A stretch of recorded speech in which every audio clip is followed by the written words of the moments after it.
Hai para Sundaners, kumaha kabarna? Damang sedayana dengan saya si Otong kembali lagi di channel Ningali Film. Pada episode kali ini kita akan membahas sebuah alur cerita dari film Monkey King The One and Only yang rilis pada tahun 2021.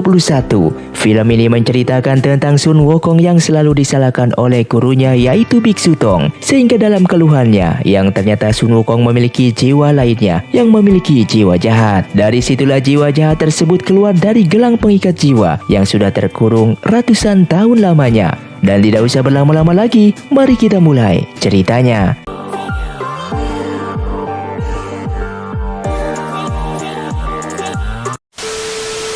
Di awal film, diperlihatkan pada seorang anak kecil yang sedang dikejar oleh segerombolan mayat hidup. Pada saat itu Sun Wukong datang dan menolong anak tersebut dengan menghajar orang-orang itu.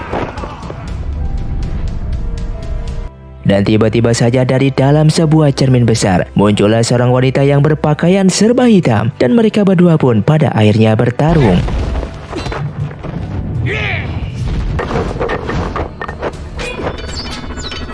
Ketika di tengah pertarungan, kepala Wukong mendadak merasakan sakit dikarenakan mantra yang dibacakan oleh gurunya. Lalu Wukong memprotes tindakan Biksu Tong yang menghalanginya untuk membunuh siluman jahat tersebut. Biksu Tong mengharapkan Wukong untuk tidak selalu menggunakan kekerasan dalam setiap menyelesaikan masalah.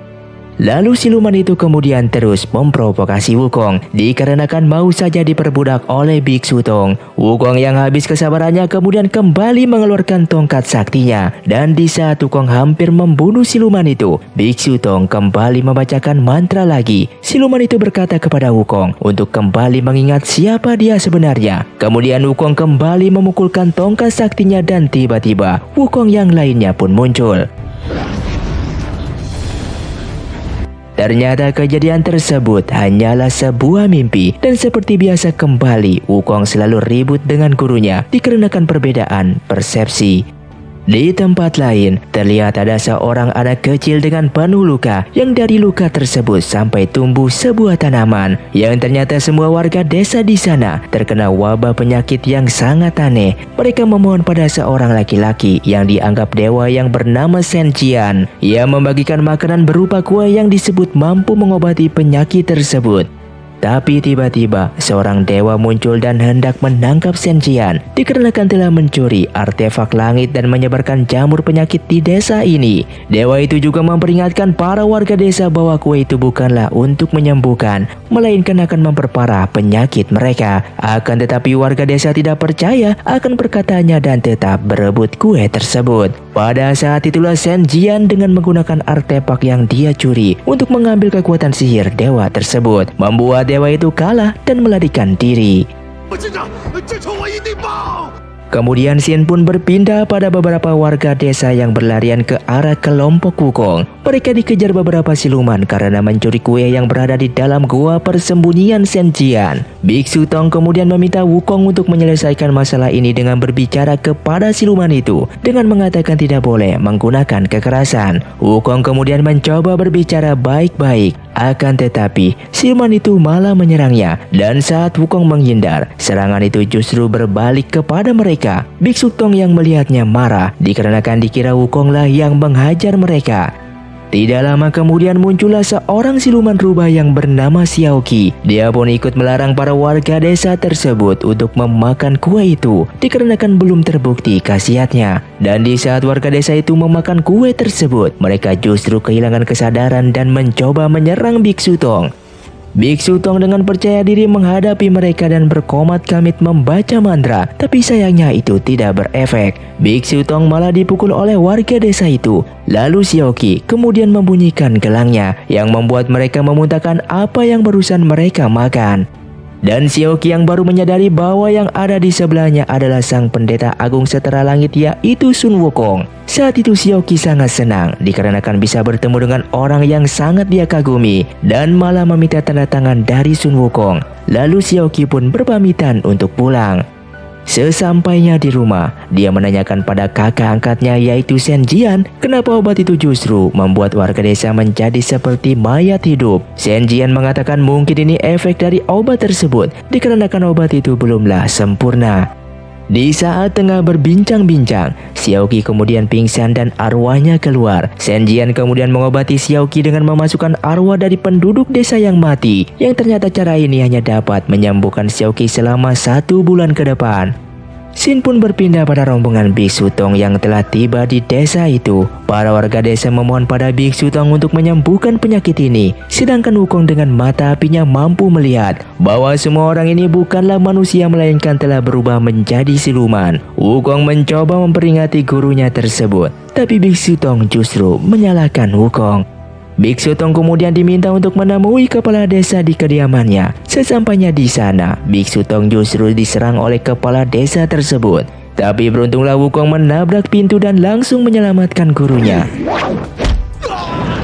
Dan di saat mereka keluar, orang-orang sudah mengepung tempat itu. Kemudian Wukong dengan tongkat saktinya mengalahkan mereka semua dengan sangat mudahnya. Akan tetapi lagi-lagi Biksu Tong menyalahkan Sun Wukong atas apa yang diperbuatnya. Dan lebih parahnya Biksu Tong kali ini sampai mengusir Sun Wukong. Setelah Wukong pergi, orang-orang itu pun bangkit kembali. Dan kali ini ada sosok Shen Jian berada di antara mereka yang kemudian menangkap Biksu Tong. Xin pun berpindah pada Xiaoqi yang telah membuka sebuah segel. Dia mengambil gelang jiwa yang berada di dalamnya. Yang diketahui gelang itu juga merupakan salah satu yang Shen Jian curi dari kayangan. Gelang itu merupakan gelang yang digunakan oleh Sang Kaisar Langit untuk menyegel jiwa lain dari Sun Wukong yang bernama Mao. Saat itu Xiaoqi sempat berbincang-bincang dengan gelang tersebut tanpa sepengetahuan Shen Jian, yang mana gelang tersebut mampu berkomunikasi dengan orang luar. Xin pun berpindah pada Wukong yang tengah sendirian di suatu tempat. Kemudian dia didatangi oleh Xiaoqi. Saat itu Wukong mengeluhkan tentang sikap gurunya tersebut dan fakta bahwa dia terikat oleh bandana emas yang ada di kepalanya. Xiaoqi kemudian menawarkan diri untuk membantu Wukong untuk melepaskan bandana tersebut. Ia kemudian mengeluarkan sebuah pusaka yang sebelumnya dipakai oleh Shen Jian. Tapi bukannya menolong, cincin tersebut justru menyerap tongkat sakti milik Wukong, bahkan hampir menyerap seluruh energi sihirnya. Xiaoqi yang merasa ini sudah tidak terkendali, kemudian melompat dan menyelamatkan Wukong.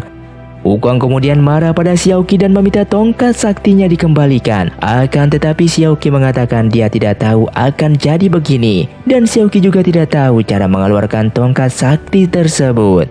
Di tengah-tengah pertengkaran itu, Pat Kai yang sebelumnya berhasil lolos akhirnya menemukan Wukong. Dia bercerita bahwa guru mereka telah ditangkap oleh Shen Jian. Xiaoqi yang mendengarnya tidak percaya apa yang dikatakan oleh Pat Kai karena kakaknya bukanlah orang yang jahat. Dan untuk membuktikan omongan dari Pat Kai, pada akhirnya mereka bertiga pergi menuju goa kediaman dari Shen Jian. Setibanya di sana, Xiaoqi mencari keberadaan kakaknya tersebut untuk menanyakan keberadaan dari berita itu. Sedangkan Wukong dan Pat Kai telah menyelinap ke dalam gua dan berhasil menemukan tempat gurunya disekap. Saat hendak membebaskan gurunya, aksinya dipergoki oleh Shen Jian dan terjadilah pertarungan yang tidak seimbang antara Wukong melawan Shen Jian.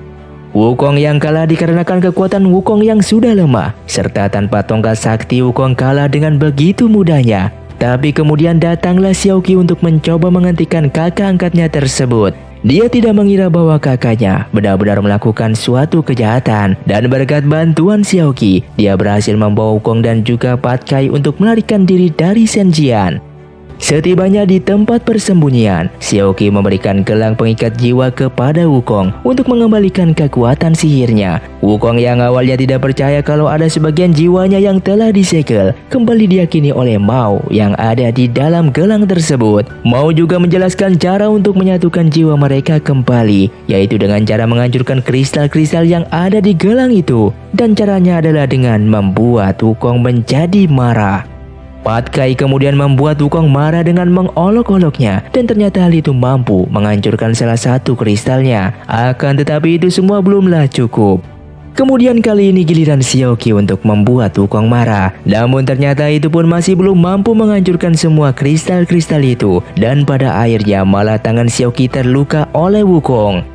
Kemudian mau menjelaskan ada cara lain untuk menghancurkan gelang tersebut, yaitu dengan menggunakan kampak surgawi yang dimiliki oleh Chan Xiang. Chan Xiang sendiri sekarang berada di Gunung Erlang dan mereka pun langsung bergegas pergi ke sana. Di tengah perjalanan, mereka bertemu dengan Dewa Bumi yang sedang melamun karena kekuatan sihirnya sudah dikuras habis oleh Shen Jian. Dan Xiaoqi kini lebih sadar bahwa kakaknya sudah benar-benar melakukan kesalahan besar. Xiaoqi sendiri tidak tahu kalau alasan sebenarnya Shen Jian melakukan ini semua adalah untuk menyembuhkan Xiaoqi. Karena seharusnya Xiaoqi sudah mati pada saat dia menyelamatkan Shen Jian dari sambaran petir hitam. Mereka kemudian beristirahat di sebuah gubuk tua. Keesokan harinya, Wukong pergi mencari tanaman untuk menyembuhkan tangan Xiaoqi yang sebelumnya sempat terpelintir olehnya. Wukong yang memang bukan ahli obat-obatan justru salah mengambil daun. Ternyata daun yang dia petik adalah daun nona yang menyebabkan dia bersikap layaknya seorang perempuan. Wukong dan Xiaoqi pada akhirnya kembali ke gubuk mereka. Akan tetapi di sana ternyata sudah banyak siluman yang merupakan anak buah Shen Jian. Melihat Wukong yang bersikap seperti perempuan, membuat para siluman dengan kejam memukulinya. Sampai pada akhirnya, salah satu kristal di gelang itu pecah yang membuat Wukong menjadi lebih beringas dan kehilangan kesadarannya.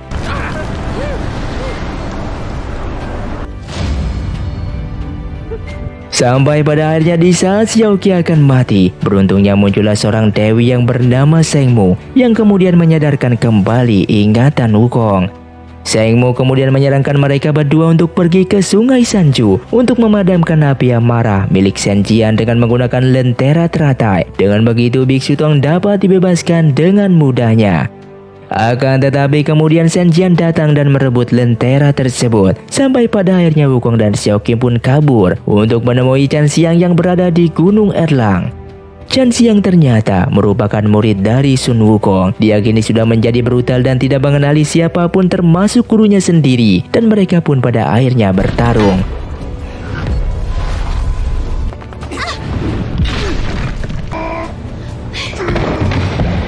Tidak lama kemudian Shen Jian pun muncul. Dengan cincin saktinya menyerap seluruh kekuatan mereka dan juga kampak surgawi milik Chan Xiang. Karena sudah merasa terpojok, Wukong pun menyerah dengan tujuan agar bisa menyelamatkan gurunya. Dan Xiaoqi yang pingsan kemudian kehilangan ingatannya oleh Shen Jian. Di saat itu, Wukong kemudian mencoba mengembalikan ingatan dari Xiaoqi dengan menggunakan buku milik Xiaoqi yang telah ditanda tanganinya. Tapi sayangnya hal itu diketahui oleh Shen Jian, lalu ia pun pada akhirnya menjebloskan Wukong ke dalam penjara. Xiaoqi yang sudah merasa curiga kepada kakaknya, tidak sengaja mendengar rencana kakaknya untuk memasak daging Biksu Tong. Ia pun pada akhirnya mengendap-endap mengambil lentera teratai milik kakaknya dan membebaskan Sun Wukong dan kawan-kawan. Wukong dan Xiaoqi pada akhirnya berhasil masuk menuju Sungai Sanju. Dan Xiaoqi pada akhirnya berhasil mendapatkan ingatannya kembali ketika bersama dengan Wukong. Setibanya di Sungai Sanju, mereka bertemu dengan siluman wanita yang sebelumnya pernah ada di dalam mimpi Sun Wukong. Wanita ini ternyata penjaga Sungai Sanju yang sebelumnya dijaga oleh Shen Jian. Tapi Shen Jian berkhianat kepada Sang Kaisar Langit. Di saat mereka akan memadamkan api milik Shen Jian muncul dan langsung menghajar Wukong. Lalu Xiaoqi ikut bertarung melawan kakaknya yang membuat lentera itu terjatuh ke dalam sungai. Xiaoqi dengan nekatnya langsung masuk ke dalam sungai tersebut, padahal sudah diperingatkan akan bahayanya. Dan benar saja ternyata di dalam sungai ada kekuatan misterius yang menyerang Xiaoqi. Di saat Xiaoqi sudah tidak berdaya, Sun Wukong ikut masuk ke dalam sungai untuk menolongnya. Dan Wukong pun ikut diserang oleh asap hitam itu. Tanpa diduga-duga ternyata gelang pengikat jiwa itu pecah dan Wukong mendapatkan kembali kekuatannya. Tapi sayangnya kali ini yang menguasai tubuh itu bukanlah kesadaran dari Sun Wukong, melainkan dari jiwa jahatnya, yaitu Mao. Setelah keluar dari dalam sungai sambil membawa Xiaoqi, dengan kekuatan dahsyatnya Mao dengan mudah membunuh Shen Jian.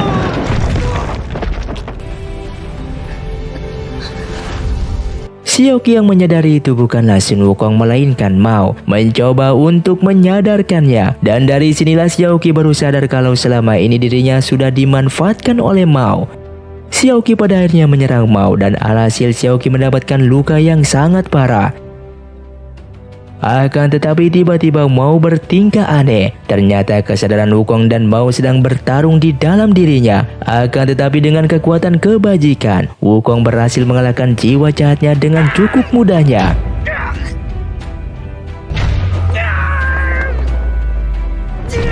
Dan saat Wukong sudah berhasil mendapatkan kesadarannya kembali, Xiaogi sudah sekarat dan pada akhirnya mati di pelukan Wukong. Film ini pun diakhiri dengan Sun Wukong yang kembali melakukan perjalanannya. Akan tetapi sebelum itu mereka memberikan obat penawar pada warga desa dan mengembalikan artefak langit yang telah dicuri sebelumnya oleh Shen Jian. Dan film pun selesai. Terima kasih untuk kalian yang sudah menonton video ini sampai habis. Buat kalian yang mau request film selanjutnya silahkan komentar di bawah ini. Sampai jumpa di video selanjutnya. Saya pamit undur diri ningali film. Xiao Tong undur diri dan salam Sundaners.